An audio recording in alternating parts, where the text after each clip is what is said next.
Quiconque a déjà roulé en Italie peut comprendre que Strada Romana risque d'être un jeu d'embouteillage. Eh oui, nous sommes pourtant dans l'Antiquité romaine et nous sommes à Rome. Nous allons rejoindre les villes de Ostia Portus à Roma avec nos petits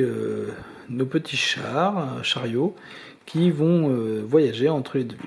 Donc ces chariots-là vont être disposés, il y en a 5 qui vont être disposés ici, 5 qui vont être disposés là au hasard. Et le but du jeu, c'est de faire bouger les chariots pour qu'ils passent de la ville, dans les villes et tout ça, en passant par les petits chemins qui sont indiqués, vous voyez les petits traits blancs, voilà. Donc les chariots vont avancer comme ça, voilà, ainsi de suite et tout ça. Le but du jeu, c'est de récupérer des tuiles marchandises et des pions marchandises. Donc vous voyez, il y a le mot tuile et le mot pion. Les récupérer afin de former un contrat. Un contrat, c'est la réunion des deux. Une tuile avec un pion au-dessus. C'est ça qui fait rapporter des points à la fin de la partie. Ou de miser sur le bon chariot. Voilà, car il y a 10 tuiles qui correspondent aux 10 chariots. Et si on mise sur l'arrivée des chariots, on gagne des points, puisqu'il n'y aura que 4 chariots qui arriveront à destination. Le jeu se termine en fait quand les 4 chariots sont arrivés à destination. Donc voilà, il y a 6 denrées différentes qui ont qui ont leur nom dans la règle, mais franchement on s'en fout royalement. C'est le produit bleu, le produit blanc, le produit jaune et le produit rouge et ainsi de suite. Il y en a 6. Et nous avons aussi de l'argent qui est là, donc l'argent c'est les pièces jaunes toutes moches, et des points de victoire en noir. Voilà. Donc le jeu s'installe au début en plaçant donc les 5 comme ça de chaque côté, complètement au hasard, et en tirant au hasard dans ces tuiles là une tuile qui va disparaître complètement du jeu. C'est-à-dire personne ne la regarde et elle disparaît du jeu. Ensuite, on place sur les 6 cases de tuiles, vous voyez ces 6 cases, on place une tuile et on place 6 tuiles sur les 6 cases et toutes les tuiles doivent être de différentes couleurs. Donc en fait, les 6 couleurs vont être représentées dès le début de la partie sur les 6 cases. Et en piochant au hasard, on pose dans les petites cases rouges comme ça qui sont des cases marché, on pose des petits cubes de ce type-là. Voilà. Donc voilà, le premier joueur est désigné au hasard. Ensuite, à partir du premier joueur, le premier joueur gagne 0 pièce. Celui qui joue en deuxième joueur va gagner 1 pièce. Le troisième joueur va gagner 2 pièces. Le quatrième joueur va gagner 3 pièces. Et le cinquième joueur va gagner aussi 3 pièces. Puisqu'il n'y a pas de différence entre le quatrième et le cinquième d'après le jeu. Voilà, quand on joue à 5. Sinon, quand on joue à 3 ou 4, bah, on s'arrête à 3 ou 4 joueurs. Bien évidemment. Voilà. On installe le jeu et j'explique comment on joue. Voilà. Voilà, le jeu est posé, donc vous voyez, on a installé au fur et à mesure les choses. Donc, à son tour de jeu, on a droit de faire 3 actions différentes. Les 3 actions différentes, il y en a une qui est assez globale, assez complexe, et les 2 autres qui sont vraiment très très simples à comprendre. On va commencer par celle qui est un peu complexe. Mais c'est pas si complexe que ça, mais il y a plein de choses à expliquer. C'est bouger de 3 déplacements. Alors, on est obligé de bouger de 3 déplacements. On peut pas bouger que de 2 déplacements. Par contre, on bouge les chariots. On va les avancer de 3 déplacements. On peut en déplacer plusieurs. On peut varier les 3 déplacements. On peut le faire de plusieurs manières différentes. Donc je peux prendre par exemple un de mes chariots et le faire avancer de 3 cases. Donc ça c'est possible. Mais je peux aussi prendre un chariot, le faire avancer d'une case, prendre un deuxième chariot et le faire avancer de 2 cases. Ou carrément avancer 3 chariots. Voilà. Voilà. Donc on est obligé d'avancer par contre de 3 cases. On ne peut pas avancer que de 2 cases en essayant d'avancer que de 2 cases, que ça ne nous arrange pas. Si c'est impossible d'avancer de 3 cases, puisqu'il peut y avoir des embouteillages, surtout au milieu là, il peut y avoir des embouteillages en fait. On peut pas appliquer cette action. Une fois qu'on a posé nos chariots, une fois qu'on a déplacé nos chariots, on peut prendre des ressources. Alors, soit on peut prendre une tuile et une ressource pion. Comment on fait pour les prendre? Il faut avoir déplacé un chariot sur une case qui nous valide, qui nous permet d'acquérir le pion. Alors, exemple. Dès que j'avance celui-là, je peux décider de prendre par exemple ce pion-là, puisque le pion est relié à ce chariot-là. Donc dès que j'ai avancé celui-là, j'aurais pu décider de prendre ce pion-là. Et si je veux, par exemple, avec lui, j'aurais pu prendre aussi celui-là. Mais puisque j'ai pris celui-là, je ne peux pas prendre le deuxième pion. On ne peut pas prendre deux pions. Par contre, je peux prendre, en plus d'un pion comme ça, je peux prendre une tuile. Et je vais prendre celle-là. Pourquoi j'avais le droit de prendre cette tuile-là? Parce qu'elle était dans la bonne zone. Alors là, vous allez regarder. Il y a 6 zones qui sont déterminées. Et 6 zones qui correspondent aux 6 tuiles. Regardez, elles sont limitées en fait par les couleurs de cases. Les cases noires, les cases grises et les cases noires. Et ici il y a une coupure, ici il y a une coupure. La zone du bleu là, qui va disparaître, ça sera plus un bleu plus tard. La zone du bleu, elle correspond à toute cette zone qui est ici. Donc la zone qui s'arrête ici et toutes les cases qui sont au-dessus. La zone du rouge correspond à la zone qui s'arrête ici et qui prend toutes les cases qui sont en dessous. La zone du vert ici, c'est toutes les cases qui sont en dessous. La zone du blanc, toutes les cases qui sont au-dessus. Petits 3 cases spéciaux, c'est les cartes qui sont au milieu, celle-là et celle-là, là. Ces cases-là, en fait, quand on va sur ces cases-là, on peut prendre dans la zone que l'on veut. Voilà. Petit point de règle. Alors le petit point de règle que j'avais raté lors de la première partie qu'on a faite à 5 joueurs, regardez, elle est marquée sur la règle, elle est marquée en parenthèse tout au bout de la page. Ouais, vous voyez, avec 2 chariots différents. On a le droit de prendre un cube et une tuile avec 2 chariots différents. Donc par exemple, lui, il ne pouvait pas prendre tout à l'heure le cube vert et en même temps la tuile rouge. Ça, ce n'est pas possible. Pour pouvoir prendre un cube et une tuile, il faut absolument que j'ai fait déplacer 2 chariots et que mon deuxième chariot soit intéressant pour piocher une tuile. Donc voilà. Attention, à 2 ou 3 joueurs, puisque le jeu est possible à jouer à 2 et à 3 joueurs, on ne peut prendre soit qu'un cube, soit qu'une tuile. On ne peut pas prendre les deux. À 4 ou 5 joueurs, on peut prendre les deux, pas à 3 joueurs. Pas à 2 joueurs non plus.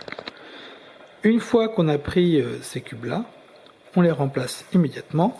On pioche dans le sac. Donc voilà, j'avais pris le vert, je pioche et je choisis n'importe quelle couleur. Et pareil pour les tuiles. Donc les tuiles et les jetons sont dans le même sac. Bon, ça se voit, la main à l'intérieur voit bien la différence. Je pioche. Par contre, ici, il n'y a plus du tout d'idée de il faut 6 couleurs différentes. Là, je pioche complètement au hasard pour choper la jaune qui est ici jaune aussi. Voilà. Voilà. Ensuite, quand j'ai récupéré une tuile comme ça, je regarde le nombre de petits cubes de la même couleur que j'ai sur mon terrain. Là, j'en ai 0, mais imaginons. Alors, je vais tricher un peu. Imaginons j'en avais déjà 2. Si je pioche une tuile comme ça, je gagne 2 pièces d'or. Pourquoi je gagne 2 pièces d'or? Parce que j'avais 2 cubes. Si je n'avais qu'un, je gagne qu'une pièce d'or. Si j'en ai 3, je gagne 3 pièces d'or. Voilà. C'est un moyen pour gagner des pièces d'or. Les pièces d'or qui sont ici, en jaune. Et de plus, si j'ai une tuile et un pion, je peux les mettre l'une au-dessus de l'autre, ce qui me fait un contrat. Le contrat reste comme ça et peut être utile jusqu'à la fin de la partie en comptant les points. Les autres restent pour l'instant ici et attendent du coup d'avoir une tuile pour être en contrat, pour avoir un contrat. Attention parce que les contrats sont importants puisque ça, des pions tout seuls ou des tuiles toutes seules vont apporter un malus en fin de partie. Donc, ce qui revient à l'explication de règle, on n'est pas obligé, quand on fait bouger un chariot, on ne sommes pas obligés, pas du tout obligés de prendre le bénéfice de notre déplacement. On n'est pas obligé de prendre de pions ni de tuiles, hein. On peut laisser tomber puisque ça peut être des points négatifs en fin de partie. Voilà, donc ça c'est déplacé. Donc je répète, à déplacer de 3 obligatoires. On ne peut pas déplacer de 2, c'est 3 obligatoires. Ensuite, la deuxième option, alors sachant que je vais revenir sur cette, je vais revenir sur cette partie-là un peu plus tard, mais avec des mouvements un peu spéciaux. Mais pour l'instant, la deuxième option, c'est de prendre le paquet, je l'ai mis où? Il est là. Excusez-moi, j'ai bougé n'importe comment. Alors, de prendre le paquet de tuiles de chariot, de regarder discrètement, et de prendre celui qui nous intéresse. C'est-à-dire celui qui est le mieux parti, quoi, globalement. Celui qui nous intéresse, et voilà, c'est tout. On paye pas, on prend juste le tas et on prend le chariot qui nous intéresse. Sachant que là encore, il faut faire attention puisque il y a des malus à la fin de la partie quand les chariots n'arrivent pas à destination.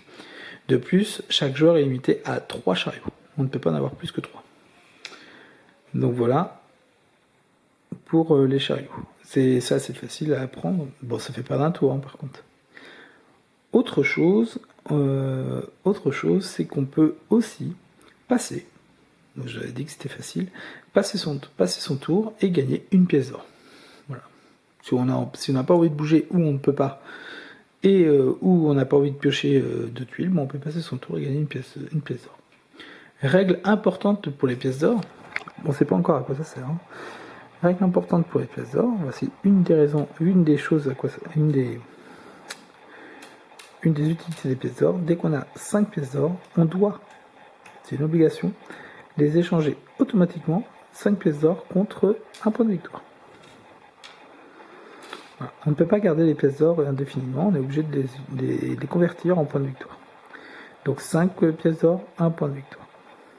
Les points de victoire ne sont pas perdus et restent jusqu'à la fin de la partie, qui pourront gagner en points de victoire.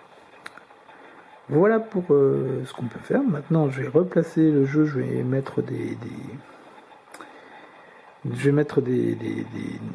des chariots en plein centre pour faire des bouchons, et on va voir avec les mouvements spéciaux. Alors voilà, nous sommes en milieu de partie, nous avons des chariots qui sont sur les rues de Rome et qui bloquent la route, là on voit bien que ça bloque. Bien sûr, les chariots ne peuvent pas passer au-dessus d'un chariot de manière générale, mais on va avoir des mouvements spéciaux qui vont pouvoir intervenir et nous pouvoir décoincer une situation d'embouteillage. Chose importante que je n'ai pas précisé dans la règle, les chariots, une fois qu'ils vont d'un côté, regardez, on les met toujours de ce côté-là, on ne s'amuse pas à le retourner. D'accord, ce chariot-là, il va dans le sens du cheval. D'accord, ils ne font pas marche arrière, les chariots. En plus, voilà. Les mouvements spéciaux sont résumés ici, sur la droite de votre plateau. Ici, il y a une explication. Alors, il faut bien regarder, il y a des petites flèches noires qui ne sont pas très visibles au premier coup d'œil. Alors, lorsque je fais un déplacement, si je veux, je peux payer une pièce d'or. Je peux payer une pièce d'or pour avoir le droit de me déplacer latéralement. Exemple, je peux me déplacer, par exemple, avec celui-là, latéralement. Ça peut permettre, par exemple, de faire un truc de ce genre-là. Tac, tac, et récupérer la pièce rouge, enfin le pion rouge. Et bien sûr, je suis obligé de faire un troisième mouvement, par exemple, mais je peux faire, par exemple, 1, 2, 3. Ça, je peux faire. Ou, je peux faire 1, 2, 3. Vous voyez, j'ai déplacé celui-là et j'ai déplacé celui-là. J'ai fait 3 mouvements et j'ai bougé latéralement, mais je peux aussi bouger, je peux faire 1, 2 et 3. Ça, j'ai le droit de le faire. Voilà, donc ça, c'est en payant une pièce d'or. En payant 2 pièces d'or, j'ai le droit d'avancer en diagonale. Alors ici, c'est évident pour tout le monde, là j'ai le droit, mais par exemple, je n'ai pas d'exemple. Ici, si je suis ici, je peux me déplacer en diagonale avant. Voilà, comme ça. parce qu'il n'y a pas de trait, hein. Donc j'ai le droit de me déplacer en diagonale. J'ai le droit aussi, quand je paye 2, d'utiliser le côté latéral en même temps. C'est-à-dire j'ai le droit de me déplacer aussi latéralement. Voilà. On a le droit de, quand on paye le 2, en fait, on a le droit d'utiliser le 1. Et ça sera toujours la même chose, quand on paye un niveau, on a le droit d'utiliser les compétences gagnées avec les niveaux précédents. Donc quand je paye 3 pièces, j'ai le droit de, au lieu de bouger 3 déplacements, j'ai le droit de faire 4 déplacements. 4 déplacements, et bien sûr utiliser les méthodes, j'ai le droit d'utiliser de déplacer latéralement et de déplacer aussi en diagonale. Donc j'ai le droit de compiler. Voilà, 4 mouvements, obligatoires hein, du coup.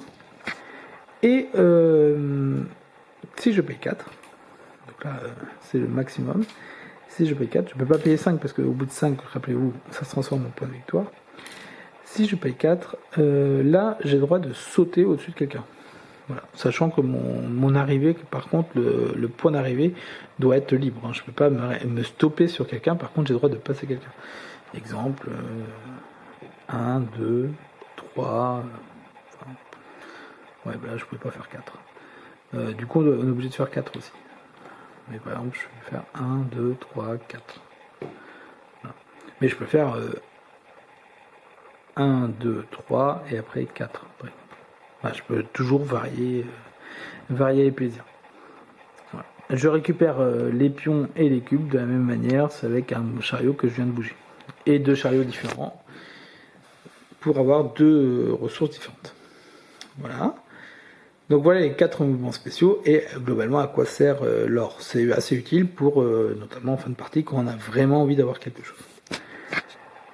Ensuite, le jeu continue et le jeu s'arrête au moment où il y a les 20 points de victoire qui ont été distribués, ou quand il y a 4 chariots qui ont terminé leur course et qui sont arrivés à destination. Donc arrivé à destination, c'est par exemple, il est là, c'est 1, 2, 3. Voilà. Donc une fois que 4 chariots sont arrivés, on s'en moque de l'ordre, le jeu se termine. Maintenant, passons au décompte. Alors, des petits détails de règles que j'ai oublié de donner. Quand on ne peut plus remplacer parce qu'il n'y a plus de pions, on ne remplace plus. Ça me paraît évident. Et puis voilà, c'est tout. Une fois qu'on a... Ah oui, autre chose. Oui, c'est l'autre chose que je voulais dire. Regardez, il y a le petit point rouge. Je viens de lire ça sur la règle. Il y a le petit point rouge là, le petit coin rouge en fait, qui permet de dire que Persa il va par là. Mais il va dans le sens du cheval en fait. Donc voilà. C'est juste pour signaler que ça va dans le sens du cheval. Voilà. Oh, c'est tout bête. Ils ont fait un petit coin rouge pour désigner de quel côté le chariot allait. Mais franchement, nous, on n'a eu aucun souci par rapport à ça. Alors, voici une situation de fin de partie. Voilà où j'en suis. J'ai ça. Et je me rajoute un petit point. J'ai ça à la fin de la partie. Donc j'ai réussi à prendre 3 chariots. J'ai eu des contrats, puis j'ai eu des pions sans contrat. Alors, je vais mettre... c'est mal géré ça. Mal joué de ma part. Attendez, voilà. Je vais mettre un petit truc vert comme ça.